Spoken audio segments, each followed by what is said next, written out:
मरकर फिर से जिंदा होगा मिहिर वीरानी, पिछले सीजन की तरह, मगर होगा कुछ डिफरेंट ट्विस्ट। नमस्कार दोस्तों, स्वागत है आपका आपके अपने चैनल हंग्री स्पिरिट्स में। हंग्री स्पिरिट्स देख रहे सारे दर्शकों का मैं अंजू शर्मा दिल से स्वागत करती हूं। तो कल का एपिसोड बहुत ही जबरदस्त एपिसोड था, एकदम हिला देने वाला एपिसोड। अंगद का घर छोड़ के चले जाना, बहुत कुछ था जिसकी बातें तो हम करेंगे ही, बट यहां पे मेन था प्री कैप, जिसमें नोएना के साथ साथ मिहिर भी उस गहरी खाई, उस गहरे झरने में गिर जाता है जहां पे बचने की कोई उम्मीद नहीं है। तो क्या मिहिर मर गया? क्या तुलसी का पूजा का दिया बुझ गया? आता है ना दिमाग में, मगर ऐसा नहीं होगा दोस्तों। बात करते हैं, पहले वही निवेदन, जिन्होंने अभी तक चैनल को सब्सक्राइब नहीं किया है कर लीजिए, साथ में दोस्तों बेल आइकॉन दबाइएगा ताकि आपको हमारे वीडियोस के नोटिफिकेशन मिलते रहे। तो एक तो होता है लाइफ के जो बंधन होते हैं, संसार से टूट जाना, मर जाना, जिसको हम कहते हैं कि इंसान डेड हो गया, है ना। मगर एक होता है जिंदा होके भी मर जाना। तो ये जिंदा होके मर जाना वाला जो है, ये मिहिर के साथ होने वाला है। क्योंकि मिहिर ने जिस तरह अंगद को ट्रीट किया है, जिस तरह तुलसी को ट्रीट किया है, उनकी बात नहीं सुनी है, इतना सब कुछ कह दिया।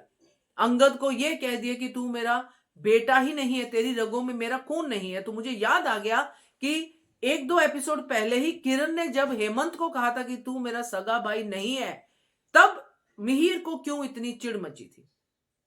खैर, वो सब हो गया, अंगद का पार्ट हो गया। हम देखते हैं प्री कैप में कि मिहिर फुल दारू में टल्ली है और नोएना को बचाने उस झरने पे जाता है, और नोएना के साथ साथ मिहिर भी झरने में गिर जाता है, और इस साइड में तुलसी का दिया बुझ जाता है। तो आपको क्या लगता है, क्या दिखाने की कोशिश की गई है?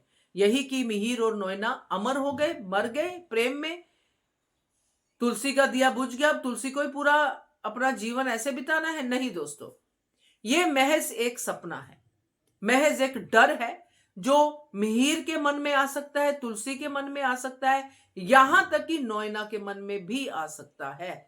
मगर ज्यादा चांसेस है मिहिर के, क्योंकि मिहिर वहां पे दारू पी रहा है, मिहिर वहां पे नशे में है, मिहिर वहां पे चीजों को मल्टीप्लाई करेगा अपने दिमाग में। क्योंकि जब कोई इंसान नशा नहीं करता है, वो नशा करता है तो जो उसके दिमाग में चल रहा होता है उसको वो मल्टीप्लाई करता है।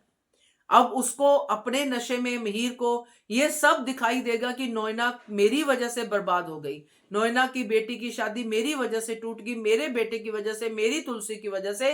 तो वहां पे मिहिर जो है, ये वाला ख्याल उसके दिमाग में आएगा या सपना आएगा कि नोएना कूद गई और पीछे पीछे मैं भी गिर गया।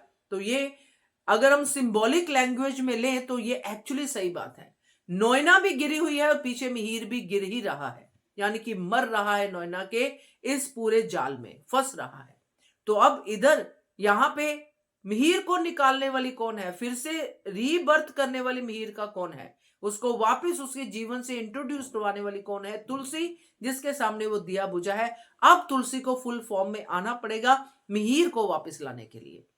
तो वो जर्नी डिफिकल्ट है, वो सब कुछ डिफिकल्ट है, मगर मिहिर मरा नहीं है, ये महज एक सपना है जो आपको दिखाया गया है, ये मेरा मानना है। बाकी आप लोग भी बताइएगा, आप क्या समझते हो इस पर्टिकुलर प्री कैप से, बताइएगा, कमेंट कीजिएगा। देखते रहिए channel Hungry Spirits. Thank you so much.